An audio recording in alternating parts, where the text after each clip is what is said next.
অজু করার সময় অজুর পানি যখন মুখে লাগাবেন একটি দোয়া পড়বেন, আপনার চেহারা নূরের মতো উজ্জ্বল হয়ে যাবে ইনশাআল্লাহ। আপনার চেহারা নূরের মতো উজ্জ্বল হয়ে যাবে, চেহারা থেকে ব্রণ, মেস্তা, কালো দাগ সহ যাবতীয় সমস্যাগুলো আল্লাহ তাআলা দূর করে দিবেন এবং আপনার রিজিকে বরকত হবে ইনশাআল্লাহ।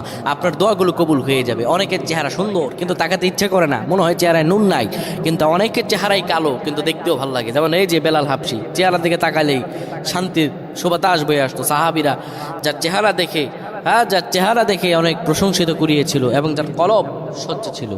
প্রিয় ভাইরা আমার, অজু যখন আপনি করবেন, অজুর পানিতে যখন আপনার চেহারা ভিজাবেন, তখন অজুর পানিতে আপনি এই দোয়াটা 3 বার পরে, দুরূদ শরীফ 3 বার পরে ফু দিবেন। দোয়াটি হলো আল্লাহু নূরুস সামাওয়াতি ওয়াল আরদ, আল্লাহু নূরুস সামাওয়াতি ওয়াল আরদ। পানিগুলো নিয়ে সেই পানির মধ্যে আপনি ফু দিয়ে চেহারার মধ্যে লাগাবেন। আমার আল্লাহ রাব্বুল আলামিন